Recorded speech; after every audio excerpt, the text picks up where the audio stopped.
CMS, ये 3 लफ्ज़ आपको बहुत सुनने को मिलेंगे और ख़ास तौर पे जब आप हमारे लर्निंग जर्नी में जैसे जैसे ग्रो करेंगे, you will get to hear these 3 letters काफ़ी ज़्यादा. CMS. So what exactly is a CMS? A CMS is a content management system. मेरे साथ रिपीट करें. Content, C for content, M for management, S for system. CMS is a content management system. थोड़ा सा सोचें और लिखें अपने एक पेन और पेपर पे कि कंटेंट मैनेजमेंट सिस्टम क्या हो सकता है. What exactly is a content management system. कुछ आइडियाज आ रहे हैं आपको? तो as the name says, a content management system allows you to manage content. Content क्या होता है? कंटेंट, जिस तरह के हमने पिछले एक लेसन में भी जिक्र किया, इज वो मवाद जो आपको इंटरनेट पे काफ़ी ज़्यादा नज़र आता है. It could be in form of pictures, it could be in form of videos, it could be in form of text, it could be in form of links, it could be in form of file. So CMS is a software that stores content. इसकी एक example मैं आपको देना चाहूँगा which will help you understand कि CMS exactly होता क्या. CMS को वेब इंजन भी कहा जाता है. So very good example is to think of it as a car engine. जिस तरह गाड़ी में, गाड़ी को चलाने के लिए एक इंजन होता है और काफ़ी ऐसी गाड़ियाँ इंजन में सेम इंजन इंटरनली लगा हुआ होता है, इसी तरह CMS is the engine of the web. So जिस तरह एक गाड़ी में इंजन उसकी फंक्शनैलिटी को मैनेज करता है, बेशक गाड़ी ऊपर से जैसी भी देखने में हो या जैसी भी काम करती हो, CMS is manages the engine of a particular management system. तो CMS में 2 चीज़ें होती हैं. CMS has a back end and CMS has a front end. Back end वो एरिया है जिधर से the person who is the administrator या in short admin can manage the content of that CMS. And the front end is how the CMS looks from the front. तो काफ़ी ज़्यादा websites जो आप इंटरनेट पे विजिट करते हैं, in fact more than 70% of the entire web is powered by different kinds of CMS, different kind of content management system. और इसका जो बैकएंड है वो एडमिन्स खुद लॉगिन करके उसको चेंज करते हैं. इसकी एक बड़ी सिंपल सी example is a Facebook page. तो फेसबुक पेज अगर आप में से कुछ लोगों ने बनाया हो या विजिट किया हो, यूज़ किया हो, तो जिस तरह आप उसकी एडमिन सेटिंग्स में जाके कंटेंट अपलोड करते हैं, वैसे ही CMS के बैकएंड से जाके आप कंटेंट अपडेट कर सकते हैं और फ्रंट एंड पे वो आपके यूज़र्स को नज़र आएगा. CMS की एक बहुत ख़ास चीज़ ये है कि CMS allows you to use templates. So engine अंदर से जैसा मर्जी हो, सामने से जो गाड़ी की एक लुक होती है वही आपको नज़र आती है, वैसे ही CMS के सामने थीम्स होती हैं, CMS के सामने टेम्पलेट्स होती हैं, और वो थीम्स को चेंज करके you can change the look and feel of a website, बेशक अंदर से इंजन जैसा भी हो. तो there are many types of CMS. बहुत सारे डिफरेंट तरह के कंटेंट मैनेजमेंट सिस्टम हैं जो एग्जिस्ट करते हैं या अवेलेबल हैं. उनमें से कुछ फ्री हैं, कुछ पेड हैं. हमने ऑलरेडी डिस्कस किया कि WordPress is one of the very great examples of a CMS that is free and easy to use.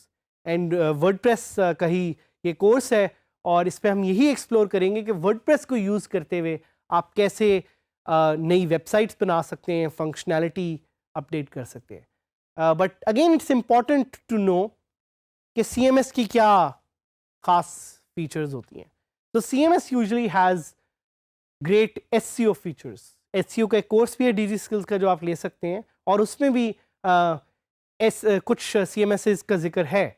So जिस तरह मैंने आपको बताया कि using a CMS you can do SEO fast because a CMS usually has built-in SEO tools. SEO से मुराद search engine optimisation.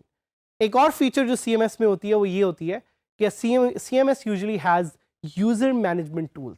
तो अगर आपके बहुत सारे यूजर्स हैं, लेट्स से आपकी एक सब्सक्रिप्शन वेबसाइट है या लोग आपकी वेबसाइट पे आके कोई परचेजेस कर रहे हैं, आप उन यूजर्स को या उन परचेजेस को मैनेज कर सकते हैं thanks to a CMS and the built in feature it has. उसके अलावा CMS की एक बहुत अमेजिंग फीचर ये है कि आप इससे ईमेल्स मैनेज कर सकते हैं। तो अगर आपने अपने यूजर्स को ऑटोमेटेड ईमेल्स भेजनी है, your CMS can help you do that. CMS also usually has a support for built-in file types like HTML, file types like PDF।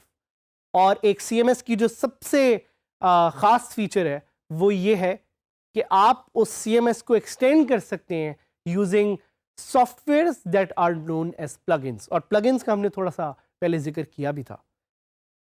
इसके अलावा CMS की एक बहुत ज़बरदस्त फीचर ये है कि you can use it to track file changes. तो अगर आपकी फाइल में कुछ चेंजेस हैं आप वो देख सकते हैं। उसके अलावा आप फाइल्स को वहाँ से ही एडिट करने की फंक्शनैलिटी को भी यूज़ कर सकते हैं। That's also a very big advantage of a CMS। तो आपके ज़हन में एक क्वेश्चन आएगा, is WordPress the only CMS?